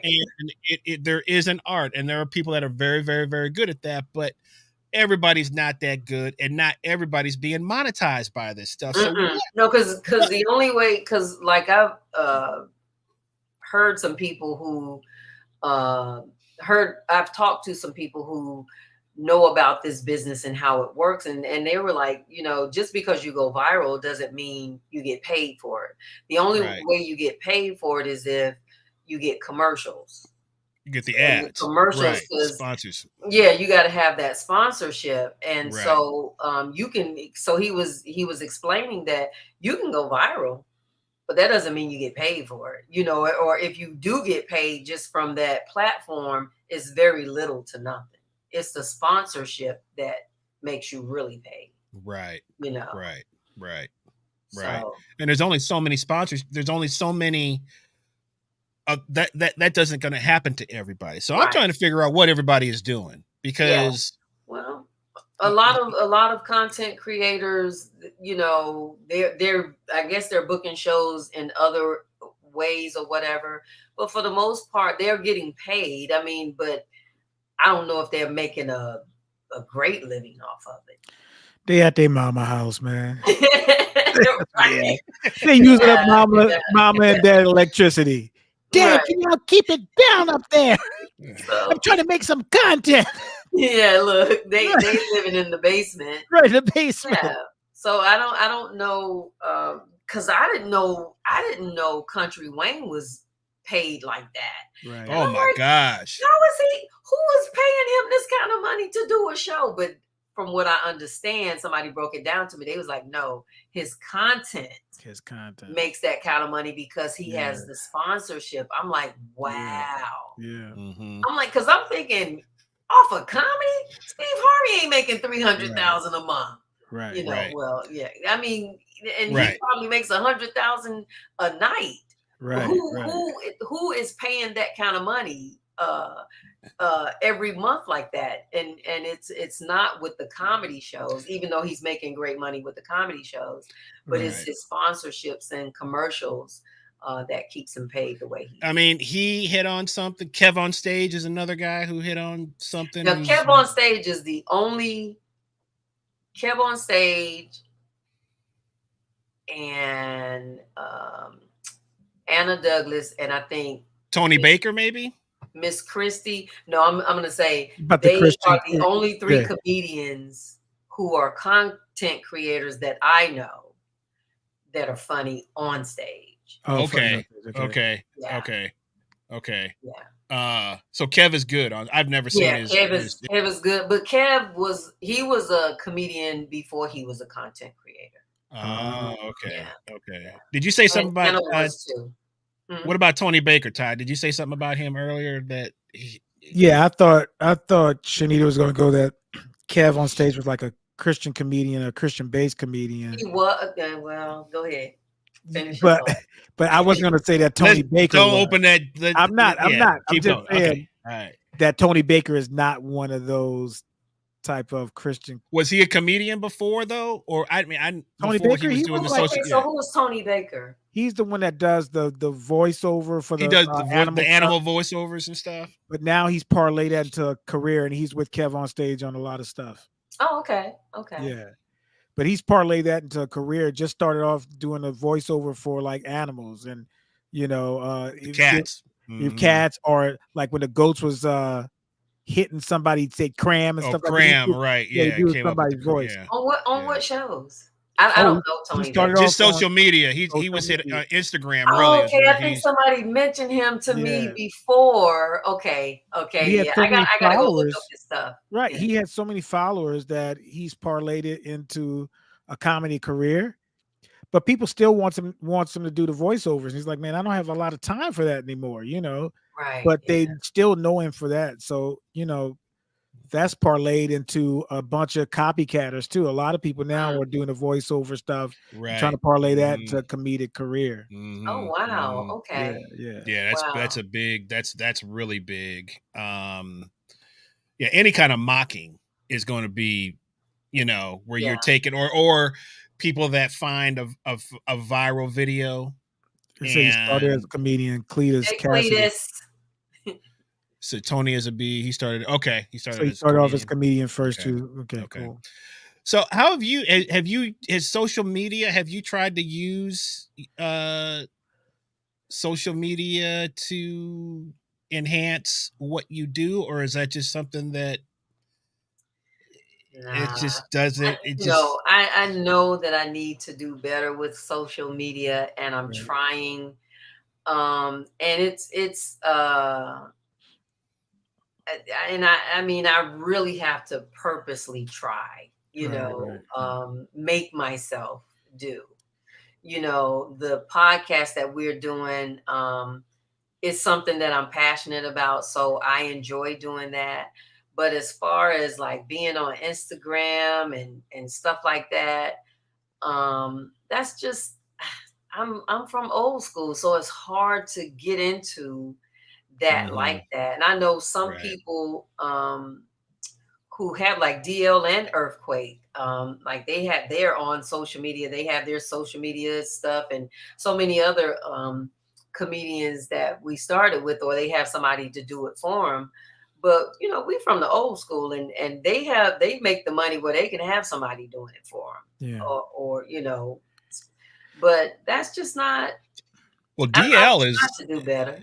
DL is kind of more into the podcast, the political. I mean, he's really kind of. I mean, there's still things where he brings humor into certain situations, but it's more about, I guess, what you maybe even kind of call a whistleblower kind of. And I would have never thought DL is probably the last person I would have thought would have been. Why is that? He is so militant. And I told him, I said, dude, I would have never thought, so, but I don't know. He's always been a really nice guy. But I just never saw that. He was never like the dude to, be confrontational. And now he's very confrontational, but with for the right purposes, basically. Right. He's out for justice for a lot of situations that he speaks up for our people a lot. Chinnita, I could see you doing the social media thing because, like, maybe it's the shy Chinnita that's back in the background, like, but we have to. Chris is you're on to something. I'm an introvert. Right. So I have to do the same thing too. I'm working on a PhD right now, but once I finish that, I know I have to do more with content creation. I'm old school as it gets, but I got to break down and do it now. And I think there's a way that you could do it where you don't mess up your values and your faith or what have you. But I think that your voice needs to be heard in this new-ish format. I think you need to explore that. Really I think with this podcast that we're doing now, I think we are tapping into something that I'm very passionate about. Beautiful. And so I'll see where God takes that. But I'm an introvert. I have to force myself to be an extrovert. And then there's the thing, like, I've seen so many people who started out so sincere in Christ, and man, them numbers shot up, and man, they went all the way left. Right. And so, I don't know. I don't know if you get scared that, or you don't want to put yourself in a position where if that happens to you, you have to make a choice. I mean, I think I'm always gonna. Yeah, you're gonna make that right choice. Yeah, but I don't know. It's just I think it does something to your ego when all these people are saying this and saying that about you, and everybody's loving you, and you're viral here, and But you've been there already before. I mean, truthfully, you've been to that high mountain point. So, I mean, how much higher could you get? Oh, hush, Cletus, you already cussing. I'm gonna start cussing. You done made $1,000. He's a thousandaire in cussing. Cletus the cuss for $5. You have $1 million. He needs to change his name to Cussing Cletus. Hey. Oh, that's Cletus might not look like me. If somebody paid you all ones, Cletus. Hey, Chinnita. I'm gonna pay you $500 per cuss word. Whatever. Dang nabbits. Right. I'll be cussing like Yosemite Sam used to cuss. Racking. Oh man, I saw a great Yosemite Sam the other day, man. Right there. Hey, one of the great follows on Instagram is Looney Tunes. I'm gonna tell you, because they do all the old clips. Yosemite Sam was after this chick's money. This was woman's money, man. Way. Oh, it was so funny. I couldn't believe. Oh no! It was like he was like shout out to Mel Blanc, who did open the door, man. She was like, big girl, man. He was like, oh no. And then she was like, I'm looking for somebody to spend all my money. He was like, he marched right back, man. It was hilarious. I'll send it to you. It's hilarious. Wow, that's hilarious. Crazy. No, we grew up in the Looney Tune era, and so I miss stuff like that. Man, I miss it. Because listen, we got to do a part 2. We got to do a part 2 because this is. Time flies, man. We are at an hour and 45 minutes. What? Yes, I told. It's like it. Yeah, time. And we haven't even gotten to half the stuff. Wow. Yeah. That you wanted to ask. We stopped because we haven't even gotten to your takeoff point, really. In your, we got to the career. Yeah. So, but we're gonna have, we would love for you to be with us as much as you can, and kind of on your off. Bring me back become a friend of the. We consider you a friend of the show now. Absolutely. So. It was good. I was like, I'm glad you asked me to come on. Yeah, I'm loving this. So I want to come back. I want to come back. And so tell people helping. My nickname is going to now be Tye. Tai. That's a great artist name. You can't say you better call Tyrone. Hey, is it better? Is it better than her friend and my wife's? What's your nickname that you were you remember your other nickname? Come on, man, you gonna bring that up? Do you remember? Do you know it? My nickname? No, not yours. Not yours. Oh. His. She called him. Remember Tye? Oh, that's what your Chinnita. His Chinnita called me Tye. The other Chinnita. Oh. Yeah, she calls me That's Tye. Nice, Tye. Really? I can get a job like that? Well, the way you say it sounds good. I'm surprised Chinnita came up with something like that. What? She comes up with one every now and then. You know? You better ask your wife about how she used to hang out with me when I was on the road. You'll want to know them stories. Yes, I already know. She already told me about them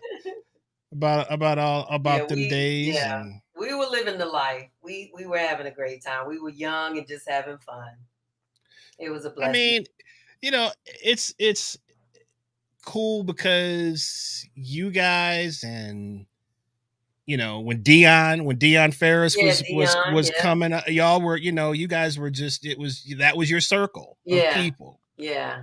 And there's a whole lot of talent in that circle. Yeah. My wife Kim included. Burrs, Kim Burrs, Dion Ferris, Chinnita, and Chinnita. So we want to have you back and just come and hang out, man. And this was fun. Thank you guys for having me. Thanks for So tell people Wheezy. Tell people once again where they can find you, find your podcast, and all that good stuff. Well, you can find me on Facebook as Chinnita Morris, Twitter, IG, as I'm Still Chocolate, which will probably change because I'm not going to let people continue to keep calling me chocolate. That's part of your history, though. That's part of your history. And I'm like, but I'm at an age now where I'm like, because normally I'm trying to be too nice and say, oh, whatever is easy for you, but no, I'm trying to come away from that. So gotcha. Call me Chinnita. Gotcha. And then we're doing the podcast on Tuesday evenings at 7. And it is Donald Martin and myself. Okay. And Christian comedians, clean comedians, and even not clean comedians. It's a community. We all can come and talk and, just chop it up. Nice. Yeah. nice little callback. Right. On Chop It Up Tuesday. Maybe y'all can have all of us your head up like that? Hey. Next thing you know, I got, because she want me to help her out with the overlay and all that stuff, bruh. Right, so I'm like, get the overlay happening. So do you agree with this right here? He says, I'm an ultra clean Christian. That's what Cletus says. Ultra clean Christian comedian is what he wanted to say. But let me tell you, anybody eat as much bacon as Cletus eats is not ultra clean in any way, shape, or form. Amen, Cletus? Cletus talk about eating bacon all the time and stuff. But no, he's hilarious though. This ain't no joke. Okay. Hilarious. Yes. That was really funny. Yeah. Cool. Y'all get more comedians up on here because I see that our careers not careers, but what am I looking for? Our trades. There is a lot of parallel.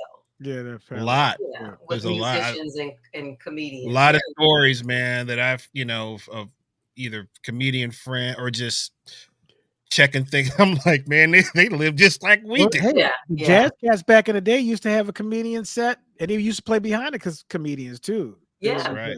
I was gonna say y'all need to have some comedy open up for you. Well, we've talked about that, and actually, Tye, you've had that already, right? Did you experiment with that one time? Or? Well, it was with the Jazz and Jokes thing in Marietta. Oh, that's right, Jazz and Jokes. That's right. Jazz and Jokes is always a good thing. I did something with Kevin Whalum.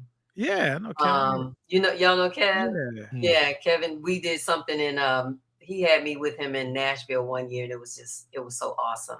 But Jazz and Jokes, just the name sounds great.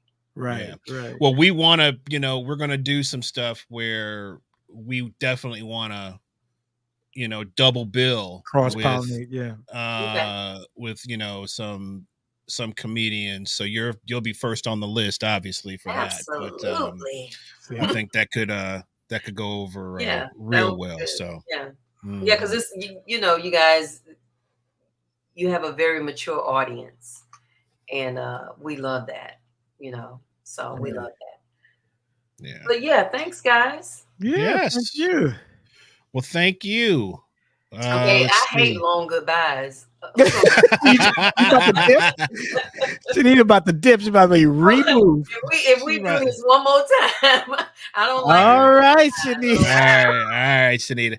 All right, we will see you soon. Thanks for coming on. Thanks, you guys. I love you guys. Bye. I love you too. Bye. Oh man. Dude, that could have gone on for. I was like, dude, I had to take my head off the screen a couple times. I was laughing so hard, bro. It's not coming out the nose. She was good look. tame. She was mild tonight, boy. I like the spice though. I like that too. Most people don't know I was an introvert. People don't believe that. Right. In many ways, I still am, but they don't see it. But you've talked about. Well, you've been able to work you kind of had to force yourself out of that. All this, bruh, money, bruh. Right. You have to talk to people. I think I sit back and I look at, man, all the opportunities by, me not people, especially like when people they ask for what are you doing? What are you right? And it's just, I'm just working, man. I'm just working. It's hard to get out of that. You can't assume that people know what's in your head or what's going on. You can't. You have to just say, okay. And if three people ask you the same question, answer the same question. Don't get perturbed about it. You just have to. And it's different than the people that actually offer their information that you didn't ask for, which is always in my head. Like, man, I don't want to talk about myself. Like, but this is but if people are asking about what you're doing, go ahead and tell them what you're doing, man. Right. Because it's important. And you have to feel that, like, for example, we have a couple of shows coming up, right? Mm-hmm. People ask you what you're doing. Sometimes they're not going to come out, but they may come out. And that's okay. Right. Yeah, exactly. But it gives me a chance to get my elevator pitch together anyway. Oh, I'll tell them you don't want to miss this, because I got to start believing that what we're doing has merit, is healing. I mean, I don't know what you want to say about music, but is cathartic, right? And what we're doing is on such a high level. Why can't I promote that? Why shouldn't I feel I put my blood, sweat, and tears into this junk, staying up late at night? And people want, they're not necessarily just, man, that was a perfect point, because, maybe they can't make it that time. Right. Maybe they, for whatever reason, but they still want to know. And if you keep, eventually they're going to come out, they're going to come out. And, especially now, man, it's needed more than ever. You really think about what's being what I call force fed, what's being force fed to the public, is really just, it's empty. I guess it's what they call, the bodybuilders call empty calories, right? It tastes good. It's going, it might hit you for that immediate whatever, but over time, it's not good for you. So, and people are just kind of being force fed the same diet, man. And we have to stay persistent, bro. We have to stay persistent at what because it's easy to, I tried that, it didn't, oh man, nobody come out this time. It's, it's easy to start falling into that trap. Look how big Whole Foods is now. But people talk about, it's expensive to eat healthy. They have to crack the code. I remember a Whole Foods store when I was in New Orleans, and it was like really just like trying to get off the ground and stuff. And you had to go to the drawing board and figure out how to sell it, Right. So, exactly. like Brian is saying, he's looking forward to seeing the Balls of Theater. Look, I'm looking forward to cracking the code on that. It keeps getting better. They have invested. Thanks for putting that up. They've invested. Every time we've had a show, it's gotten greater and greater response.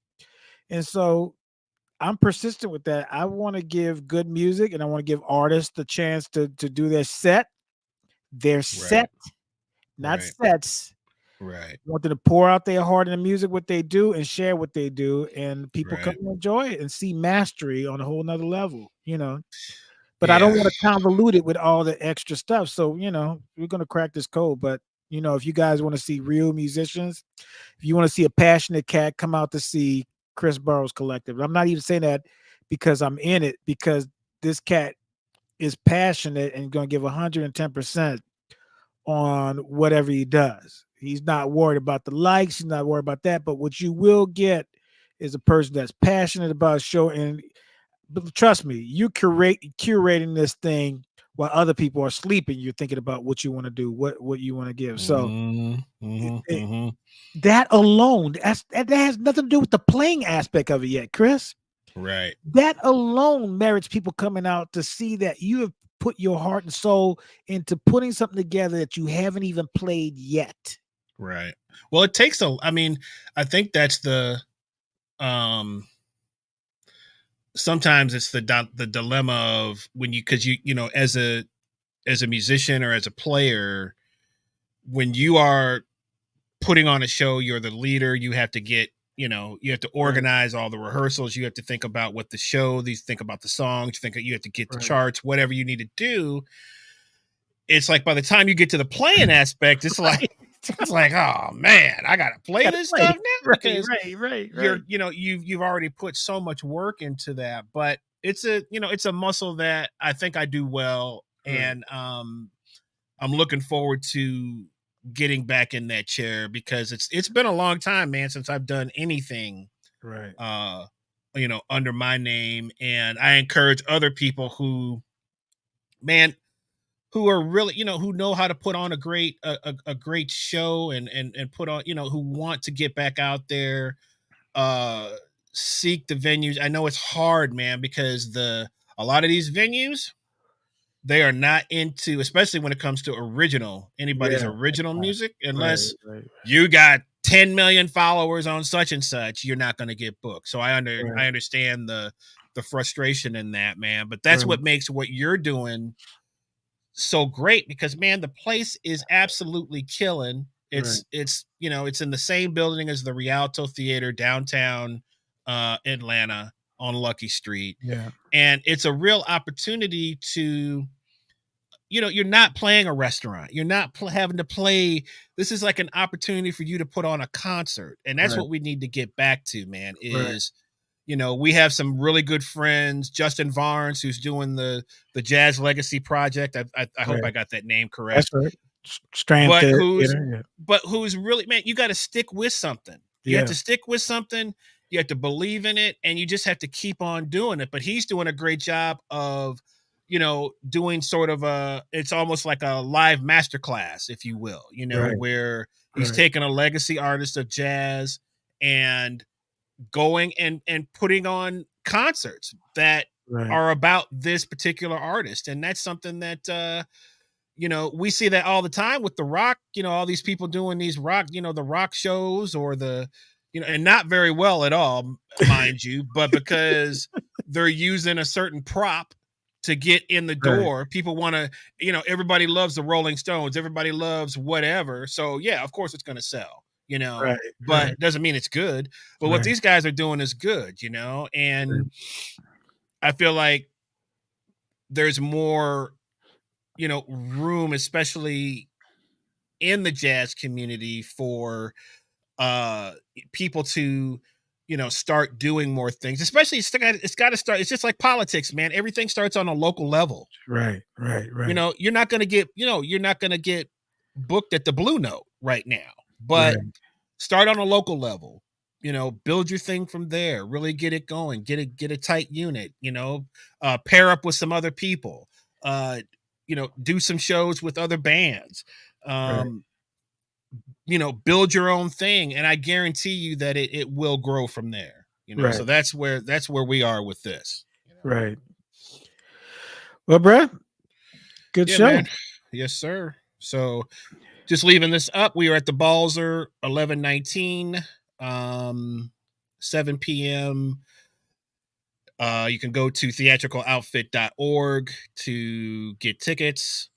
It'll be promoting. I guess we have another almost 2 weeks, until the show. Till the show is. So we'll just keep throwing it out there. Hopefully, people will come out. Anything going on? I'm at the Tin Roof Cantina tomorrow night with the Mike Veal Band, the best cover band in the world, I think. We'll be out there from 8:30 to 12. You will be at Red Light Cafe. I will, 9 to 11:30. With Gordon Vernick and doing the jazz jam over there at Red Light Cafe. At Red Light off of in Amsterdam, right? Yep. Amsterdam. That's correct. And in Midtown. Is that Midtown? Is that considered Midtown? It's still Midtown. Okay. Yeah. So go over there, check that out. Come see us at the Tin Roof. And then I don't think I have much this weekend. I got some rehearsals coming up for some stuff, and then I think that's about it. What you got? You got anything this weekend? My stepson is getting married, so that takes care of that. So yeah, I won't be playing anywhere this weekend. All right, cool. All right. Well, check us out on Facebook, YouTube at Local Musicians XP, also on Instagram. We will be posting some clips. Spotify also. Like, follow, subscribe, share, let people know, come be a part of the community and hang out with us. And on that note, we will see you guys next week. Peace. Peace.